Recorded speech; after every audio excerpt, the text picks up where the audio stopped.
नमस्कार दोस्तों, डेट है आज की 25 मार्च 2022 और स्वागत है आपका एडिटोरियल डिस्कशन में। 3 इश्यूज देखो आज हम डिस्कस करेंगे। सबसे पहले श्रीलंका में जो बहुत ज़बरदस्त इकोनॉमिक क्राइसिस चल रहे हैं उससे संबंधित पहला हमारा आर्टिकल होगा। इसके लिए हम देखो 2-3 आर्टिकल्स कंबाइन करेंगे। एक तो हिंदू का ये छोटा सा आर्टिकल है, इसके अलावा ORF का आर्टिकल और कुछ दूसरी इंटरनेट की रिसर्च। तो कॉम्प्रिहेंसिवली इस इशू को हम डिस्कस करेंगे। दूसरा आर्टिकल हमारा होगा इंडियन एक्सप्रेस का टीबी के एलिमिनेशन से संबंधित। तीसरा आर्टिकल हमारा होगा एक्सपोर्ट इंडिया का इस साल $400 बिलियन से ज़्यादा हो चुका है। तो ये भी हम 2-3 आर्टिकल का कंपाइलेशन डिस्कस करेंगे। एक हिंदुस्तान टाइम्स, इकोनॉमिक्स टाइम्स और छोटा सा ट्रिब्यून है, मतलब ना के बराबर था वो, तो इसको भी हम डिस्कस करेंगे। इसके बाद कोट है हमारा रूसो का। रूसो ने कहा था man is born free yet everywhere he is in chains. मतलब इंसान का जन्म तो देखो फ्री के तौर पे होता है, लेकिन बाद में वो बहुत सारी चेन्स में बंधा हुआ है। कैसे? आप एग्जांपल्स देखिए। देखो हमें ना समाज में बहुत सारे कस्टम्स, बहुत सारे रीति रिवाजों को फॉलो करना पड़ता है। समाज हम पे बहुत सारे रिस्ट्रिक्शंस लगाता है। आपने भी महसूस किया होगा कि जल्दी शादी कर लो, इतना लेट मत करो, मतलब बहुत सारी चीजें हमें समाज करवाता है हमारे ना चाहते हुए भी। ये क्या है? ये चेन्स ही तो हैं, और क्या है? तो इसका आप इस्तेमाल कर सकते हो कभी ना कभी, लिबर्टी पर कुछ लिखना हो आपको। क्वेश्चन है आज का, इंडिया का जो एक्सपोर्ट है ना 2021-22 में $400 बिलियन क्रॉस कर चुका है। कैसे इंडिया का एक्सपोर्ट इतना पहुंचा, इसके रीजंस बताइए और फर्दर क्या स्टेप्स लिए जा सकते हैं इंडिया की एक्सपोर्ट प्रोफाइल को बूस्ट करने के लिए। तो ये क्वेश्चन आपको अटेम्प्ट करना है 250 वर्ड्स में। अब चलिए डिस्कशन स्टार्ट करते हैं। फर्स्ट इंपॉर्टेंट आर्टिकल श्रीलंका में चल रहे इकोनॉमिक क्राइसिस से संबंधित है। आप GS पेपर सेकंड के इस टॉपिक से आर्टिकल को रिलेट कर सकते हो। क्या कंटेक्स्ट है? देखो श्रीलंका में आज की सिचुएशन में बहुत ज़बरदस्त इकोनॉमिक क्राइसिस चल रहे हैं। वहाँ पर जो जरूरी वस्तुएं हैं उनके दाम काफ़ी ज़्यादा बढ़ गए हैं इन्फ्लेशन के कारण। जैसे देखो कुकिंग गैस का एक जो सिलेंडर होता है वो मिल रहा है 4199 श्रीलंकन रुपीज़ में। इंडिया के हिसाब से देखें तो 1150 में। मिल्क पाउडर की कीमत हो गई है 1 किलोग्राम 600 लंकन रुपीज। बच्चों के जो पेपर कंडक्ट करवाने थे वो भी नहीं हो उसके, क्योंकि स्कूल्स में पेपर ही उपलब्ध नहीं है। लोग जरूरी कमोडिटीज को खरीदने के लिए लंबी लंबी कतारों में लग रहे हैं और कंट्रोवर्सी इसलिए भी पैदा हो गई है कि कतारों में ही कुछ लोगों की डेथ हो गई, खास करके सीनियर सिटीजन्स की। अब क्वेश्चन ये उठता है श्रीलंका आखिरकार इस बुरी सिचुएशन में फंसा कैसे? देखो इसका ओरिजिन है कोविड में। जैसे ही कोविड-19 के दौरान लॉकडाउन लगा तो उस समय देखो सब कुछ बंद हो गया। श्रीलंका के बहुत सारे यूथ जो वेस्ट एशिया में काम करते थे वो वापस आ गए और श्रीलंका में आकर वो जॉबलेस हो गए। श्रीलंका से एक्सपोर्ट होता था, जैसे श्रीलंका टेक्सटाइल इंडस्ट्रीज में ठीक ठाक है, चाय के मामले में श्रीलंका ठीक ठाक है, गारमेंट्स का और चाय का काफ़ी एक्सपोर्ट होता था श्रीलंका से, लेकिन उस पर भी कोविड-19 का बुरा असर पड़ा। इसके साथ साथ टूरिज्म से भी श्रीलंका को काफी रेवेन्यू प्राप्त होता है, लेकिन चूंकि कोविड-19 के कारण सब कुछ बंद हो गया तो टूरिज्म से आने वाला रेवेन्यू भी श्रीलंका को मिलना बंद हो गया, खास करके फॉरेन करेंसी। तो देखो फॉरेन करेंसी, क्योंकि श्रीलंका के यूथ बाहर जाके काम करते थे, वो रेमिटेंस वापस भेजते थे और एक्सपोर्ट पर भी असर पड़ा, रेमिटेंस पर भी असर पड़ा। तो श्रीलंका का जो फॉरेन एक्सचेंज रिजर्व है ना वो धीरे धीरे खाली होने लगा। इसके पीछे कहीं ना कहीं देखो श्रीलंकन गवर्नमेंट की पॉलिसीज भी जिम्मेदार है। सब कुछ मतलब कोविड-19 को दोष नहीं दिया जा सकता। श्रीलंका ऐसे समय पर टोटल ऑर्गेनिक फार्मिंग की पॉलिसी लेकर आया जब हालात ऑलरेडी खराब थे। तो इस वजह से एकदम से देखो आप ऑर्गेनिक फार्मिंग की पॉलिसी इंप्लीमेंट करोगे तो लैंड की जो प्रोडक्टिविटी है लॉन्ग टर्म में तो इंप्रूव होगी, लेकिन शॉर्ट टर्म में एकदम से सिचुएशन ठीक नहीं होगी ना। तो गलत समय पर एब्रप्टली श्रीलंकन सरकार ने टोटल ऑर्गेनिक फार्मिंग की पॉलिसी इंप्लीमेंट की, जिसका बुरा असर देखने को मिला। उससे भी ज्यादा चूंकि देखो फूड आइटम्स की बहुत ज्यादा कमी हो गई थी श्रीलंका में, इस वजह से श्रीलंकन सरकार ने इमरजेंसी रेगुलेशंस लगाए एसेंशियल फूड आइटम्स के डिस्ट्रीब्यूशन के लिए। जैसे इंपोर्ट पर रोक लगा दी ताकि डॉलर्स को बचाया जा सके। डॉलर उनके पास बचे नहीं थे ना, फॉरेन एक्सचेंज रिजर्व खाली हो गया था। बट इसका रिजल्ट क्या निकला? लोगों ने जमाखोरी स्टार्ट कर दी। कुल मिला के देखो अभी फिलहाल हालात ये हैं, अभी श्रीलंका में इन्फ्लेशन जो है वो है 16.8%। $1 में आज के समय में 265 श्रीलंकन रुपीस आते हैं। फॉरेन एक्सचेंज रिजर्व कितना है श्रीलंका में? सिर्फ $2.31 बिलियन। मतलब वैसे तो देखो श्रीलंका इंडिया के कंपैरिजन में काफ़ी छोटा देश है, लेकिन एक कंपैरिजन के लिए मैं आपको बता रहा हूं, इंडिया का जो फॉरेन एक्सचेंज रिजर्व है वो है $600 बिलियन। तो श्रीलंका का अभी सिर्फ फॉरेन एक्सचेंज रिजर्व बचा है $2.31 बिलियन। और सिर्फ इतना फॉरेन एक्सचेंज रिजर्व है, लेकिन देखो श्रीलंका को जो पहले ऑलरेडी लोन ले रखा है ना, इस साल $7 बिलियन तो वो पुराना लोन चुकाना है इंक्लूडिंग इंटरेस्ट, और बाकी बहुत सारी चीजें इंपोर्ट भी तो करनी होती है ना। $22 बिलियन की चीजें श्रीलंका को दूसरे देशों से इंपोर्ट भी करनी है, जैसे फ्यूल हो गया, एसेंशियल फूड आइटम्स होंगे। तो कुल मिला के अब हालात ये हैं, अगर श्रीलंका ने लोन नहीं लिया जैसे इंडिया से, चाइना से या फिर IMF से, तो फिर हालात और भी ज्यादा बुरे होने वाले हैं श्रीलंका में। पहले तो देखो श्रीलंका की जो सरकार थी वो IMF की मदद लेने को तैयार नहीं थी, बट चूंकि श्रीलंका की सरकार का ना बहुत सारा क्रिटिसिज्म हुआ, लोग सफर कर रहे हैं श्रीलंका में, तो श्रीलंका की सरकार ने यू टर्न लिया और अब सरकार IMF के साथ भी बात कर रही है लोन लेने के लिए, ताकि अभी जो सिचुएशन है ना, बैलेंस ऑफ पेमेंट क्राइसिस जैसी सिचुएशन इंडिया ने भी फेस की थी 1990-91 में, उस सिचुएशन को एड्रेस किया जा सके। इसके साथ साथ श्रीलंका ने इंडिया का भी रुख किया है। जनवरी 2022 के बाद से ही इंडिया ने टोटल $2.4 बिलियन की मदद दी है श्रीलंका को, अलग अलग फॉर्म में। जैसे देखो $400 मिलियन की मदद जो है RBI ने श्रीलंका को प्रोवाइड की करेंसी स्वैप के माध्यम से। जैसे श्रीलंका ने अपनी करेंसी में पैसा दिया और RBI ने डॉलर में पैसा दे दिया श्रीलंका को, ताकि श्रीलंका इंपोर्ट कर सके जरूरी चीजों का। अब आप बोलोगे अरे इंडिया ही जरूरी चीजें क्यों नहीं दे देता? देखो बहुत सारी चीजें तो इंडिया दे रहा है ना, जैसे $1 बिलियन की क्रेडिट लाइन दी है इंडिया ने श्रीलंका को, ताकि श्रीलंका इंडिया से उस क्रेडिट लाइन का इस्तेमाल करके फूड, फ्यूल, मेडिसिन ये सब चीजें खरीद सके। इसके अलावा $500 मिलियन का लोन डेफरमेंट, मतलब कि $500 मिलियन का लोन श्रीलंका को चुकाना था इंडिया को, बट इंडिया ने श्रीलंका को बोला कोई बात नहीं भैया, आप बाद में दे देना, हम समझ रहे हैं आपकी सिचुएशन खराब है।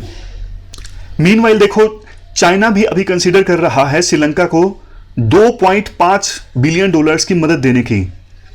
ऑलरेडी जब से पेंडेमिक स्टार्ट हुआ है, चाइना श्रीलंका को $2.8 बिलियन की मदद दे चुका है। चाइना इसके अलावा एक्स्ट्रा $2.5 बिलियन की मदद जल्द ही श्रीलंका को दे सकता है। अब क्वेश्चन ये भी उठता है, इंडिया की मदद को कैसे लिया जा रहा है श्रीलंका में? क्या इंडिया के प्रति गुडविल पैदा हुई है? आंसर है नो। क्यों? देखो श्रीलंका की मीडिया को और बहुत से लोगों को ऐसा लगता है कि इंडिया मदद तो दे रहा है $2.4 बिलियन की, बट इसके बदले में ना इंडिया श्रीलंकन गवर्नमेंट से कुछ अच्छे अच्छे प्रोजेक्ट्स ले रहा है, जैसे कि त्रिनकुमाली ऑयल टैंक फार्म प्रोजेक्ट, ये इंडिया को मिला है। इसके अलावा NTPC का एक एग्रीमेंट साइन हुआ है सीलोन इलेक्ट्रिसिटी बोर्ड के साथ, ताकि श्रीलंका के ईस्ट त्रिनकुमाली डिस्ट्रिक्ट में एक सोलर पावर प्लांट सेटअप किया जा सके सैमपुर में। इसके साथ साथ 2 renewable energy projects northern Sri Lanka में, यहां पर इन्वेस्टमेंट आएगी इंडिया के अदानी ग्रुप से। तो श्रीलंका के बहुत सारे सेक्शंस को यह शिकायत है कि अदानी ग्रुप को श्रीलंका में एंट्री लेनी चाहिए थी बिडिंग की सहायता से, मतलब बिडिंग लगाई जाती तब अदानी ग्रुप को यह प्रोजेक्ट मिलता तो ठीक है, बट इंडिया जो मदद दे रहा है उसके बाद साथ के साथ इंडिया को प्रोजेक्ट मिल रहे हैं, तो कहीं ना कहीं ये इंडिया का शायद डिप्लोमेटिक ब्लैकमेल है, ऐसा श्रीलंका के कुछ एक्सपर्ट्स को लगता है। लास्ट में आर्टिकल में देखो ये बोला जाता है, श्रीलंका की सरकार को फिलहाल ये लगता है सिनाला तमिल ईयर जो कि अप्रैल के मिड में आता है, इसके बाद श्रीलंका में जो एसेंशियल फूड आइटम्स है ना उनकी कीमतें घटना स्टार्ट होंगी। उसके बाद श्रीलंका की जो इकोनॉमिक रिकवरी का रास्ता है वो स्टार्ट हो सकता है, तैयार हो सकता है। लेकिन श्रीलंका की सरकार को भी, क्योंकि IMF जब लोन देता है ना, आपको भी पता है IMF काफी सारी कंडीशंस रखता है, इंडिया पर भी कंडीशंस रखी थी IMF ने, जैसे आप सब्सिडी वगैरह देना बंद करो, तो श्रीलंका की सरकार को भी कुछ डिफिकल्ट स्टेप्स उठाने पड़ेंगे इकोनॉमिक रिकवरी हासिल करने के लिए। लेकिन देखो इंडिया को भी श्रीलंका को पूरा सपोर्ट करना चाहिए, क्योंकि श्रीलंका में इंस्टेबिलिटी आती है, सिचुएशन खराब होती है, तो उसका असर सीधा सीधा इंडिया पर देखने को मिलेगा। ऑलरेडी 16% श्रीलंका से पहुंच चुके हैं इंडिया में इलीगल तरीके से, जिसमें 7 बच्चे और 6 महिलाएं भी हैं। तो जैसे जैसे श्रीलंका में हालात खराब होंगे ना, श्रीलंका से और ज्यादा इलीगल रिफ्यूजीज जो हैं वो इंडिया में पहुंच सकते हैं। 1983 जब से सिविल वार स्टार्ट हुआ था श्रीलंका में, श्रीलंका से भागकर 3 लाख रिफ्यूजीज इंडिया में आ गए थे। तो इसलिए इंडिया को भी हालात पर नजर रखनी चाहिए और श्रीलंका की पूरी मदद करनी चाहिए इस सिचुएशन से निपटने के लिए। तो ये पूरा आर्टिकल हमने डिस्कस किया। अब चलते हैं आगे। इसके बाद नेक्स्ट आर्टिकल इंडिया के एक्सपोर्ट से संबंधित है। आप जीएस पेपर 3 से इस आर्टिकल को रिलेट कर सकते हो। क्या कंटेस्ट है?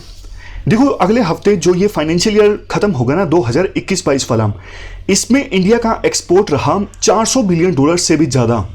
मतलब 4-5 दिन अभी पड़े हैं, लेकिन फाइनल जब डेटा आएगा तो मतलब $400 बिलियन से ज्यादा इंडिया का एक्सपोर्ट रहा इस साल। बहुत ही अच्छी चीज है। आप कंपेयर कीजिए हाल फिलहाल के कई सारे सालों से। 2018-19 में इंडिया का एक्सपोर्ट था $330 बिलियन, लेकिन उसके बाद देखो 2020-21 में तो कोविड-19 आ गया था, तो इंडिया का जो एक्सपोर्ट है वो कम होकर रह गया $292 बिलियन। तो इंडिया का जो एक्सपोर्ट बढ़ा है ना इस साल, काफी सारे सेक्टर्स ने अच्छा परफॉर्म किया है, जैसे petroleum products, engineering, James and jewelleries, chemicals, pharmaceuticals and fabrics.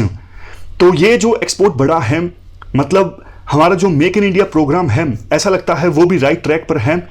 और एमएसएमईज यानी micro small and medium enterprises जो अच्छा परफॉर्म नहीं कर रही थी कोविड-19 के दौरान, क्योंकि लॉकडाउन लग गया था, वो भी अब रिकवरी के रास्ते पर हैं, ऐसा लगता है।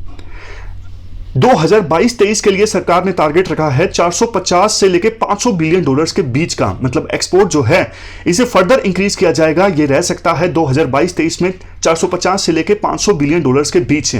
ऐसा देखो मुमकिन भी है, क्योंकि कई सारे फ्री ट्रेड एग्रीमेंट अब सरकार साइन कर रही है, जैसे ऑस्ट्रेलिया से, सऊदी अरेबिया से, यूके से। और इसके साथ साथ सरकार ने हाल ही में जो 13 की सेक्टर्स के लिए production linked incentive scheme launch की, उनका भी असर दिखना स्टार्ट हो जाएगा। इससे भी जो एक्सपोर्ट है वो बूस्ट होगा। बट देखो, चिंता की बात पता क्या है? चिंता की बात ये है, एक्सपोर्ट तो इंडिया का बूस्ट हुआ है, बट 2021-22 में यानी इसी फाइनेंशियल ईयर इंडिया का जो इंपोर्ट है वो भी बढ़ गया है। कितना? $589 बिलियन यानी $589 बिलियन। तो ट्रेड डेफिसिट कितना रहने की संभावना है? $189 बिलियन। देखो, बहुत ज्यादा ये ट्रेड डेफिसिट है। इंडिया का इंपोर्ट इसलिए भी बढ़ा है क्योंकि पिछले महीने यूक्रेन और रशिया के बीच में वार स्टार्ट हो गया। इस वजह से ऑयल के दाम बढ़ गए एकदम से, शिपिंग के चार्जेस बढ़ गए, इन्फ्लेशन बढ़ गई। इस वजह से भी इंडिया का जो इंपोर्ट बिल है वो एकदम से बढ़ गया। तो इस साल इंडिया का ट्रेड डेफिसिट कितना है? $190 बिलियन के आसपास। पिछले साल कितना था? $102 बिलियन के आसपास। और 2022-23 में भी इंडिया का जो ट्रेड डेफिसिट है वो $200 बिलियन के आसपास रह सकता है। इंडिया का देखो सबसे ज्यादा जो ट्रेड डेफिसिट है ना वो चाइना के साथ में है। चैलेंजेस देखो वैसे और भी हैं। यूक्रेन के साथ रशिया का वार कब खत्म होगा कुछ कहा नहीं जा सकता। कोविड-19 के केसेस बहुत ज्यादा सामने आ रहे हैं कई सारे एशियन और यूरोपियन कंट्रीज में, तो कहीं चौथी लहर ना आ जाए इसका भी डर है। बड़ी मुश्किल से तो हमारे देश की जो इकोनॉमी है वो रिकवरी के रास्ते पर चलने लगी है, लेकिन कोविड-19 के केस देश में अगर बढ़ने लगे तो दिक्कत हो जाएगी। एक्सपोर्ट जो है वो फिर से प्रभावित होगा। इसलिए देखो इंडिया को कुछ बातों पर ध्यान देने की जरूरत है। एक तो जो इंडिया का एक्सपोर्ट बास्केट है ना उसे एक्सपेंड किया जाए। अभी तक ना सिर्फ इंडिया ने अपने एक्सपोर्ट बास्केट पर ज्यादा ध्यान नहीं दिया, जैसे फार्म प्रोडक्ट्स को डाइवर्सिफाई करके इंडिया एक्सपोर्ट कर सकता है, और इंडिया ना ज्यादा रॉ मटेरियल का एक्सपोर्ट करता है, ये भी एक चिंता की बात है। वैल्यू प्रोसेस्ड जो प्रोडक्ट्स है ना उनका एक्सपोर्ट इंडिया को करना चाहिए। जैसे देखो सीधा दूध एक्सपोर्ट करना ये रॉ मटेरियल है, लेकिन डेयरी प्रोडक्ट्स को एक्सपोर्ट करना ये फूड प्रोसेस्ड प्रोडक्ट है, मतलब इसमें थोड़ा सा वैल्यू एडिशन हुआ है। ऐसे ऐसे इंडिया को अपना जो एक्सपोर्ट बास्केट है ना उसे डाइवर्सिफाई करना चाहिए, एक्सपेंड करना चाहिए। नेक्स्ट सजेशन राइटर ये देते हैं, जो टॉप डेस्टिनेशन है ना वहां पर तो देखो जैसे यूरोप है, नॉर्थ अमेरिका है, यहां पर तो सभी देश एक्सपोर्ट करना चाहते हैं, लेकिन इसके अलावा भी बहुत बड़ी मार्केट है जिसको इंडिया ने अभी पूरी तरह से टैप नहीं किया है। तो थोड़ा सा प्रोडक्ट में डाइवर्सिफिकेशन लाकर लोकल मार्केट के हिसाब से इंडिया वैल्यू एडिशन कर सकता है। और कई सारे ऐसी मार्केट जैसे अफ्रीका की मार्केट है, इसको इंडिया ने अभी पूरी तरह से टैप नहीं किया। साउथ अमेरिका की मार्केट है, तो इन मार्केट्स को भी इंडिया टैप कर सकता है अपने एक्सपोर्ट को बूस्ट करने के लिए। और अभी इंडिया को एक चीज जान लेनी चाहिए, वैसे तो सरकार जान ही चुकी है। आमतौर पर सरकार ने पहले जो देखो बायलैटरल इन्वेस्टमेंट ट्रीटीज कई सारे देशों के साथ रद्द कर दी थी, लेकिन free trade agreement, bilateral investment treaties ये जरूरी है अगर इंडिया अपना जो एक्सपोर्ट है वो इंक्रीज करना चाहता है। देखो इंडिया का जो मॉडल है ना वो दूसरे साउथ ईस्ट एशियन कंट्रीज हैं उनसे अलग है, जैसे सिंगापुर है, चाइना है। इन देशों ने ना पहले शुरुआत में एक्सपोर्ट पर ज्यादा बूस्ट किया, अब वो डोमेस्टिक ऑडियंस पर फोकस कर रहे हैं, क्योंकि उनको पता है पूरी तरह से अगर एक्सपोर्ट पर हम डिपेंडेंट रहें तो कभी भी हमारी इकोनॉमी में क्राइसिस आ सकते हैं। लेकिन इंडिया ने थोड़ा उल्टा परफॉर्म किया। इंडिया ना अभी तक अपनी डोमेस्टिक ऑडियंस पर ज्यादा फोकस कर रहा था, अब जाके इंडिया ने एक्सपोर्ट पर फोकस करना स्टार्ट किया है। तो इंडिया को ना थोड़ा बैलेंस करना चाहिए, डोमेस्टिक जो कंजम्पशन है उसको भी इंक्रीज करने पर और एक्सपोर्ट को भी इंक्रीज करने पर, तब जाके इंडिया की जो इकोनॉमी है वो सस्टेनेबली हाई ग्रोथ रजिस्टर कर सकेगी। तो ये पूरा आर्टिकल हमने डिस्कस किया इंडिया के एक्सपोर्ट से संबंधित। चलते हैं आगे। इसके बाद नेक्स्ट आर्टिकल टीबी के एलिमिनेशन से संबंधित है। आप जीएस पेपर सेकंड से इस आर्टिकल को रिलेट कर सकते हो। क्या कंटेस्ट है? देखो कल 24 मार्च था और 24 मार्च का जो दिन है वो वर्ल्ड ट्यूबरक्लोसिस डे के रूप में ऑब्जर्व किया जाता है। तो आज इस आर्टिकल में हमें यह डिस्कस करेंगे कि जिस प्रकार से कोविड-19 की महामारी को हमने टैकल किया है उससे हम क्या लेसन सीख सकते हैं ट्यूबरक्लोसिस को एलिमिनेट करने में। देखो आर्टिकल शुरुआत करने से पहले कुछ आंकड़े डिस्कस कर लेते हैं। WHO की ग्लोबल टीबी रिपोर्ट 2021 ये कहती है 2020 में इंडिया ने टोटल टीबी के कितने केस रिपोर्ट किए? 18 लाख। और 2019 में कितने केस इंडिया में रिपोर्ट हुए टीबी के? 24 लाख। वर्ल्ड में जितने टोटल टीबी के केसेस सामने आते हैं ना, 1/4 यानी 25% तो इंडिया से होते हैं ऑलमोस्ट। और इंडिया में टीबी केसेस में जो फर्टिलिटी रेशियो है ना, मतलब वो पेशेंट्स जिनकी डेथ हो जाती है टीबी होने के बाद, वो फर्टिलिटी रेशियो इंडिया में 2019 में थी 17%, 2020 में बढ़ के हो गई है 20%। 2016 में सरकार ने एक बड़ा मिशन लॉन्च किया था टीबी को खत्म करने के लिए।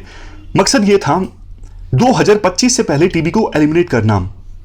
वैसे देखो टारगेट से 5 साल पहले, क्योंकि आपको पता है सस्टेनेबल डेवलपमेंट गोल्स के जो टारगेट हैं वो तो 2030 में पूरे करने हैं, लेकिन सरकार ने सोचा हम थोड़ा एम्बिशियस टारगेट रखते हैं और 2025 से पहले ही टीबी को खत्म कर देंगे। इसके लिए सरकार ने बजट में टीबी को खत्म करने का जो एलोकेशन था उसे भी 4 गुना इंक्रीज कर दिया और patient centric new strategic plan launch किया टीबी एलिमिनेशन के लिए। अब देखो इसके बाद हम थोड़े ना सिमिलरिटीज और डिफरेंसेस डिस्कस कर लेते हैं टीबी और कोविड-19 की महामारी के बीच, मतलब कोविड-19 डिजीज के बीच है। दोनों जो डिजीज है ना वो ट्रांसमिसिबल हैं, एयरबोर्न इन्फेक्शन से भी फैलते हैं और खास करके भीड़ भाड़ वाले इलाके में ज्यादा फैलते हैं। ये डिजीज ज्यादा नुकसान पहुंचाते हैं उन लोगों को जिनका इम्यून सिस्टम कमजोर होता है। जहां एक तरफ 2010 से लेकर 2020 के बीच टीबी की वजह से ऑलमोस्ट 1.5 से लेकर 2 मिलियन लोगों की डेथ हो चुकी है, लेकिन अभी भी टीबी के संदर्भ में ना महामारी वर्ड का इस्तेमाल नहीं किया जाता है। वहीं दूसरी तरफ कोविड-19 को सरकार ने काफी सीरियस लेना भी चाहिए था, लेकिन राइटर का मेन मकसद टीबी के खिलाफ जो एपैथी है ना उसको हाईलाइट करना है। 2020 में सरकार ने जितना कोविड-19 से लड़ने में रिसर्च एंड डेवलपमेंट पे फोकस किया ना, वो टीबी पर जितना R&D पर फोकस किया उससे 162 गुना ज्यादा है। टीबी देखो ज्यादातर गरीब लोगों को और वल्नरेबल लोगों को ज्यादा परेशान करता है। इसके बाद राइटर ये भी बोलते हैं कोविड-19 की महामारी के कारण टीबी को एलिमिनेट करने के जो एफर्ट्स है ना वो प्रभावित हुए। कैसे? देखो लॉकडाउन लग गया तो लोग अपने घरों से कम बाहर निकलने लगे रेगुलर टेस्टिंग के लिए। इसके साथ साथ जो टीबी से लड़ने के लिए मेडिसिन हैं उनकी एक्सेस भी कम हो गई। सरकार के जो स्टाफ होते हैं उनका ध्यान ज्यादा कोविड-19 पर था, टीबी पर नहीं था। इवन ऐसा भी अनुमान है कि कोविड-19 के वायरस के कारण वो टीबी का वायरस टीबी बैसिली जो ये डोरमेंट स्टेज में था बॉडी में वो फिर से एक्टिवेट हो गया। तो ये कुछ हमने रीजंस डिस्कस किए जिसके बेस पे कहा जाता है कि कोविड-19 की महामारी का टीबी पेशेंट्स पर बुरा असर हुआ। अब बात आती है क्या करना चाहिए। सबसे पहला तो देखो तरीका है टेस्ट, ट्रीट एंड ट्रैक। जैसे देखो कोविड-19 के कारण टेस्टिंग पे फोकस किया गया, उसके बाद ट्रीटिंग और जिनको कोविड-19 पॉजिटिव मिले उनकी ट्रैकिंग भी की गई, वो किस किस में संपर्क में आए थे। तो यही ट्राइड एंड टेस्टेड तरीका जो है वो टीबी के संदर्भ में भी फॉलो होना चाहिए। Test, treat and track. उसके बाद सोशल सिक्योरिटी प्रोग्राम्स। देखो malnutrition, poverty, immunocompromising situation, ये जहां पर है ना वहां पर टीबी की समस्या ज्यादा है। तो इसलिए सरकार को थोड़े अच्छे से सोशल सिक्योरिटी प्रोग्राम्स लॉन्च करने चाहिए। अगर सोशल सिक्योरिटी प्रोग्राम्स इफेक्टिव ढंग से चलेंगे तो टीबी की जो कंडीशन है वो भी इंप्रूव होगी। जैसे देखो पिछले हफ्ते हमने एक स्कीम के बारे में डिस्कस किया था कि जिन लोगों को टीबी है उनको सरकार 500 रुपए देती है ताकि वो अपनी डाइट का ध्यान रख सकें, क्योंकि मालन्यूट्रिशन की समस्या हो जिसमें और उसको टीबी हो जाए तो देखो फर्टिलिटी रेशो ऐसे केसेस में तो और भी ज्यादा है। नेक्स्ट चीज सरकार को यह करनी चाहिए थी पब्लिक अवेयरनेस। ये देखो कॉमन पॉइंट है, हर एक जगह आप यूज कर लीजिए। पब्लिक अवेयरनेस फैलाने की आवश्यकता है ताकि लोगों में टीबी के प्रति ज्यादा जागरूकता आए। अभी कहीं कहीं ना स्टिग्मा भी अटैच होता है कि लोग बताते नहीं है कि हमें टीबी है, क्योंकि फिर बाकी लोग उनसे दूर कटने लगते हैं। लेकिन इस वजह से देखो टीबी फैल भी जाता है और वो अपना जो दवाई है वो भी नहीं लेते इस डर से कि बाकी लोगों को पता ना लग जाए। तो सबको नुकसान होता है, सोसाइटी को भी नुकसान होता है और उस पर्सन को भी नुकसान होता है जो बता नहीं रहा कि मुझे टीबी है। इसके लिए देखो बिल्कुल ग्राउंड लेवल पर टीबी के साथ जो जुड़ा स्टिग्मा है उसे खत्म करने की आवश्यकता है। ASHA workers, anganwadi workers, self help group से इनका सहारा लिया जा सकता है। लोकल लेवल पर टीबी के खिलाफ लड़ाई लड़ने के लिए जो इलेक्टेड रिप्रेजेंटेटिव्स होते हैं उनकी बहुत फॉलोइंग होती है, वो अच्छे खासे वोटों से जीते होते हैं। तो वो भी अगर देखो इनिशिएटिव लें, हार जीत इलेक्शंस में अपनी जगह है, लेकिन सभी इलेक्टेड रिप्रेजेंटेटिव्स को ये इनिशिएटिव लेना चाहिए कि जो समाज में जरूरी चीजें हैं उनके बारे में ज्यादा से ज्यादा अवेयरनेस फैलाई जाए। देखो वो अपना भी तो प्रचार प्रसार करते हैं ना, थोड़ा सा प्रचार प्रसार समाज में फैली कुरीतियां हैं या फिर जरूरी चीजें हैं उनके बारे में वो ज्यादा ध्यान लगाएंगे तो सबका फायदा होगा। इससे अवेयरनेस भी फैलेगी और जो भी वो अपनी पब्लिसिटी करना चाहते हैं वो भी कर सकेंगे। नेक्स्ट पॉइंट, देखो ये बात सही है कि टीबी के लिए सरकार ने फंडिंग इंक्रीज की थी, लेकिन कोविड-19 आने के बाद सरकार का जो ध्यान है टीबी के ऊपर से हट गया है और फंडिंग अब इस साल इतनी ज्यादा नहीं है। तो सरकार को टीबी खत्म करने के लिए पर्याप्त मात्रा में फंड एलोकेट करने चाहिए। ये सारे स्टेप्स जरूर उठाए सरकार, तभी टीबी को इंडिया से एलिमिनेट किया जा सकता है 2025 से पहले। तो ये पूरा आर्टिकल हमने डिस्कस किया टीबी एलिमिनेशन से संबंधित। हमारी आज की इस डिस्कशन में इतना ही है। आज हमने 3 इश्यूज को डिटेल से डिस्कस किया। Thank you very much for discussion.